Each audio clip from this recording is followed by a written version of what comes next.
Halo, selamat berjumpa dengan Sandi Sularso Law Channel.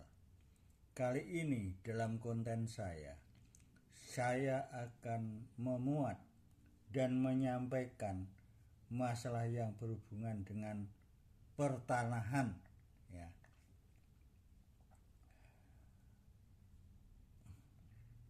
Dalam akun saya ini, saya akan memberi judul dalam konten saya ini, yaitu bagaimana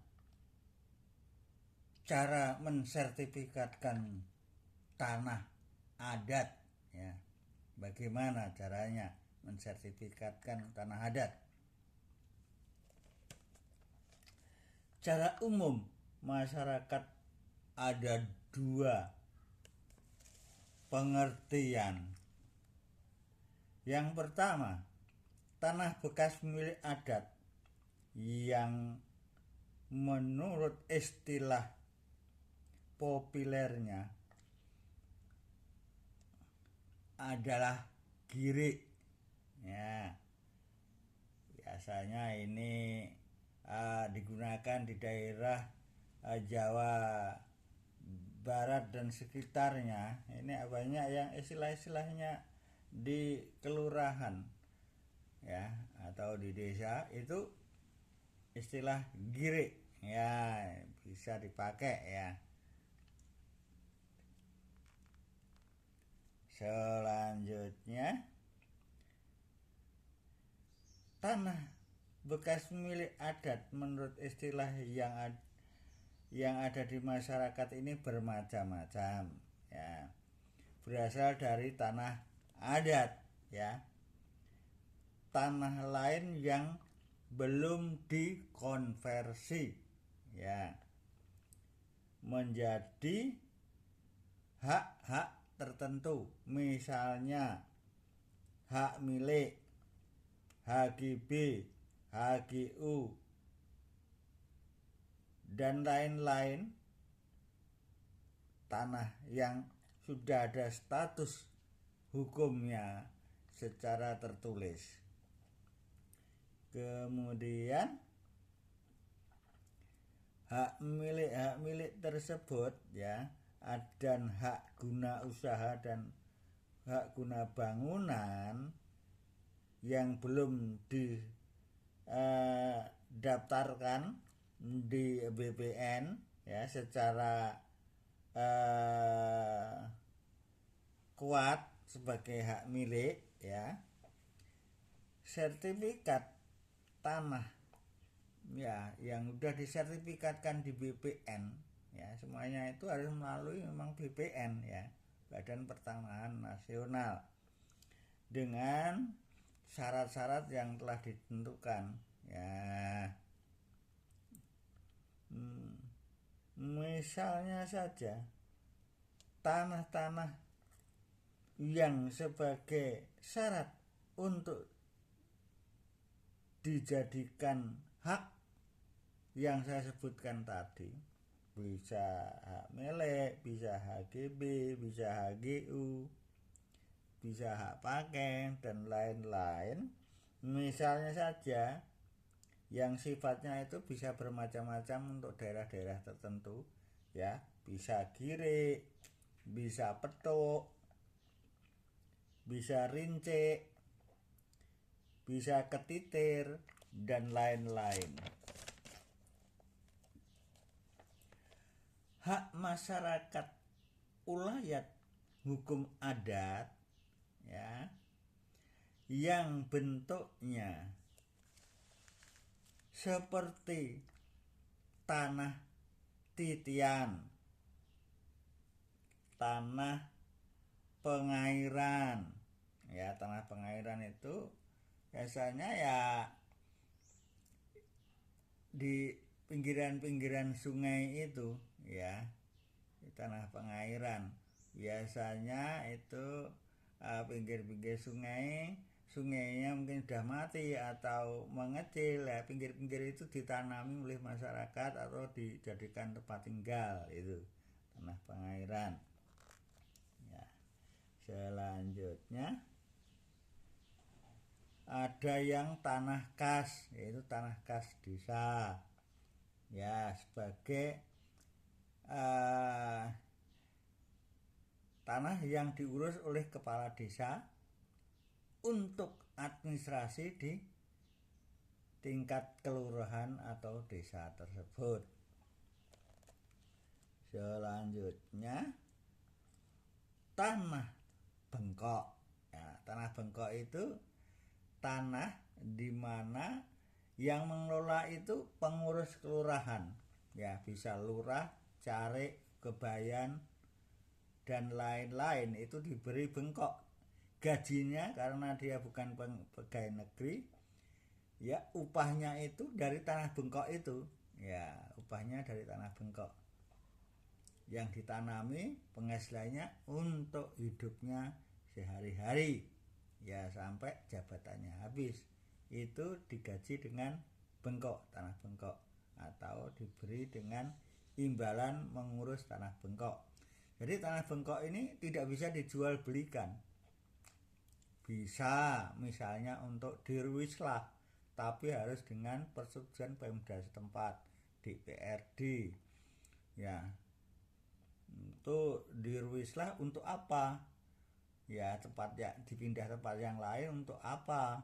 Ini harus jelas. Jadi ini meliputi dari keputusan daerah, ya di sini tingkat kelurahan, masyarakat desa, juga kabupaten atau kota, atau di sini juga termasuk anggota DPRD ikut menyetujui, ikut bermusyawarah adanya ruislah tersebut. Ya, jadi ruislah tersebut misalnya untuk tempat pendidikan misalnya, kalau itu bisa tempat pendidikan dipindahkan di mana begitu. Ya, jadi dalam ruislah itu harus disetujui oleh masyarakat keseluruhan. Ya, selanjutnya masyarakat keseluruhan itu ya diwakili oleh DPRD, ya di bawah pimpinan kepala DPRD dan bupati, camat, dan kepala kelurahan sampai pada tingkat kebayan. Ya, selanjutnya tanah, ya apabila ada tukar guling, itu tadi sudah saya sampaikan caranya. Itu tukar guling artinya istilah saja. Istilah guling itu kan tempat untuk tidur ya di sampingnya. Jadi tukar guling itu tanahnya itu, tanah bengkoknya itu ditempati oleh badan hukum atau masyarakat tertentu dengan memindahkan tanah bengkok di tempat yang lain, ya yang nilainya itu adalah sesuai dengan nilai tanah bengkok. Ya, selanjutnya prosedur pengurusan tanah adat. Ya, bagaimana prosedurnya pengurusan tanah adat? Misalnya tadi saya sampaikan di depan, karena tanah adat ini biasanya masyarakat yang udah jauh dari kota. Jadi masyarakat adat ini masih kuat. Ada kepala adatnya. Yang saat ini masih kuat adalah masalah pengurusan tanah adat itu di wilayah Indonesia Timur, ya sampai ke Papua. Ya, masyarakat adat. Ya, di atasnya ulayat, kemudian adat. Ya, bagaimana cara membuat sertifikat tanah adat? Ya, tanah adat itu tidak bisa dijual menurut saya. Ya, tanah adat tidak bisa dijual, tetapi masyarakat adat berdasarkan surat keputusan musyawarah masyarakat adat dipimpin oleh kepala adat, ada surat keputusan misalnya diputuskan oleh kepala adat dalam rapat masyarakat adat, tanah sebagian ini dihibahkan untuk masyarakat, untuk sosial, misalnya pendidikan misalnya, atau berapa meter persegi dihibahkan kepada orang yang betul-betul tidak punya tanah dalam hidupnya, perlu dibantu. Nah, itu kepala adat bisa membuat surat keputusan untuk pemberian tanah adat tersebut ya, dari masyarakat adat tersebut diberikan kepada seseorang yang memang secara sosial butuh bantuan orang lain, yang dalam hal ini yang peduli adalah masyarakat adat. Ini bisa ditingkatkan menjadi sertifikat dengan cara pelepasan ini. Kemudian apa ya syarat-syarat untuk mensertifikatkan tanah adat? Yang pertama yang perlu dipenuhi, menyiapkan surat rekomendasi dari lurah ya, surat rekomendasi dari lurah dikuatkan oleh camat, atau menurut saya dalam hal ini diketahui sebagai pejabat di atasnya, yaitu camat ya. 2. Membuat surat pernyataan tidak sengketa ya, dari tingkat yang paling bawah, surat pernyataan tidak sengketa tanah tersebut dari RT, dari RW,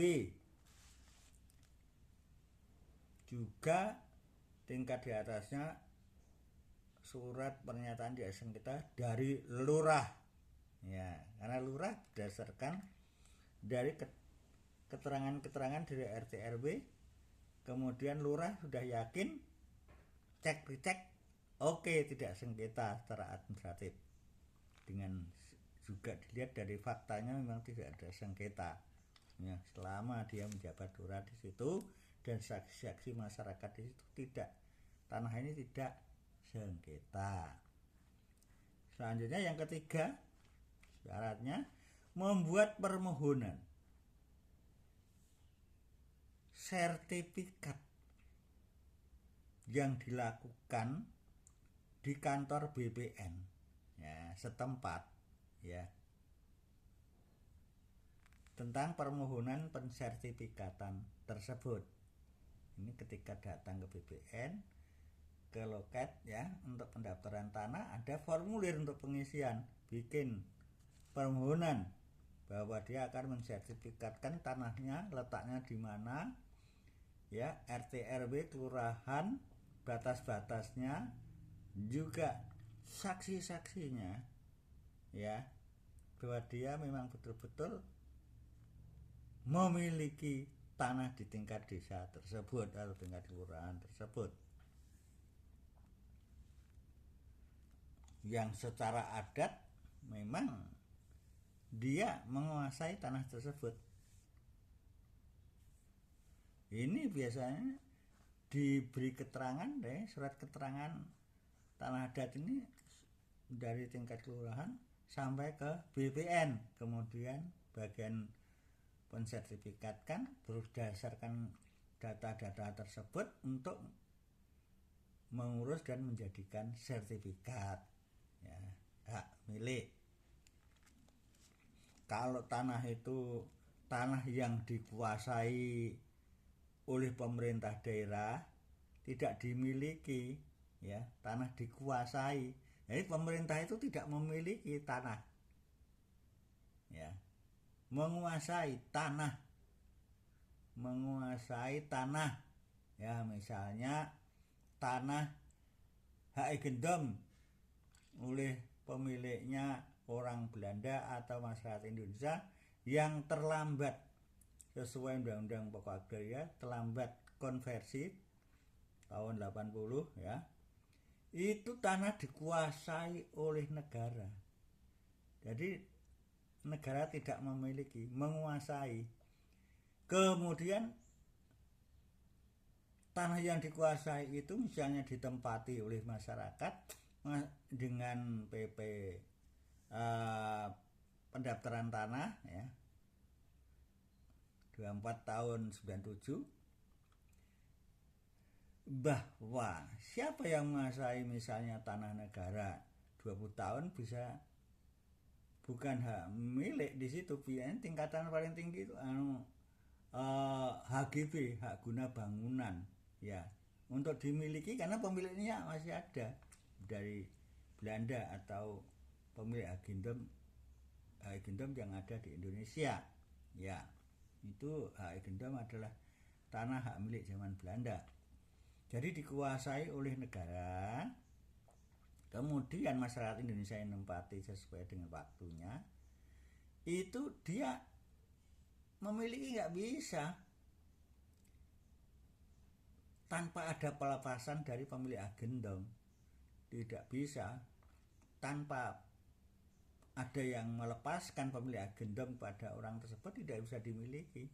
Hanya menempati saja tanah yang dikuasai negara, yaitu dengan sertifikat HGB, hak guna bangunan. Jadi dari tanah yang dikuasai negara itu paling tinggi hanya hak guna bangunan di tanah itu, tidak memiliki hak guna bangunan, artinya hanya bikin rumah saja. Misalnya bikin rumah untuk tempat tinggal ya, untuk dimiliki sertifikatnya hak milik tidak bisa ya, hanya HGB. Nanti waktunya juga misalnya 20 tahun habis, HGB-nya selesai, HGB-nya selesai, harus dikembalikan pada negara, dikuasai negara lagi.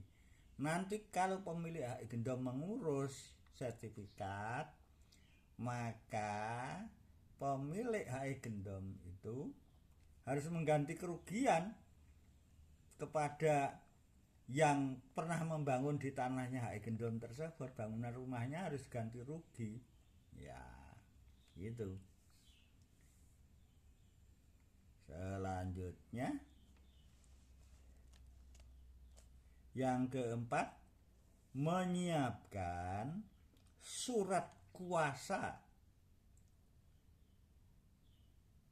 pengurusan sertifikat tersebut apabila diuruskan pada orang lain karena kesibukannya, misalnya diberikan pada notaris atau kuasa hukum perorangan atau advokat atau yang lain-lain dengan surat kuasa ya. Selanjutnya yang kelima, menyiapkan identitas pemilik tanah ya, dengan KTP ya, dengan KTP, kartu tanda penduduk yang dilegalisasi. Kalau itu disertai dengan fotokopi, harus dilegalisasi pejabat umum yang sah.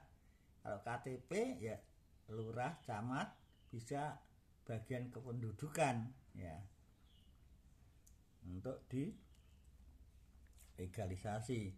Selanjutnya yang keenam, menyiapkan bukti hak atas tanah, menyiapkan bukti hak atas tanah yang dimohonkan tersebut. Jadi menyiapkan bukti ini juga ada keterangan saksi yang melihat dia miliki tanah di situ, batasnya ini, belah barat, belah timur, belah selatan, belah utara ini. Jadi juga disertai dengan bukti-bukti batas-batas yang disaksikan oleh pemilik tanah di sebelah kiri, kanan, depan, dan belakang. Selanjutnya yang keenam, sudah yang keenam ya. Sekarang yang ketujuh, menyiapkan surat pernyataan pemasang tanda batas ya. Jadi ada surat pernyataan batas-batas, batas saya di sini, pojoknya, pojok depan, pojok kanan, belakang, ini. Jadi batas-batasnya dikasih tanda batas, harus ada surat pernyataan. Kalau itu ragu-ragu, harus ada yang membuat pernyataan tentang batas kepemilikannya, itu adalah saksi. Ya. Selanjutnya yang ke-8, perlu dalam permohonan sertifikat yang diajukan di BPN itu ada fotokopi surat SPPT. Ini singkatan dari surat pemberitahuan pajak terhutang. Surat pemberitahuan pajak terhutang, SPPT. Ya, ini dilampirkan ya, di fotokopi. Dan dilampirkan lagi surat STTS, itu singkatan dari ya surat tanda terima setoran ya pajak, ya surat tanda setoran bahwa dia sudah membayar, ya ada pemberitahuan sudah dibayar, ada buktinya, STTS, surat tanda terima setoran. Jadi saya setoran, saya dapat tanda terima. Nah, tanda terima ini saya fotokopi. Ya, kalau bisa minta legalisir juga, ya. Fotokopi dilampirkan dalam surat permohonan tersebut.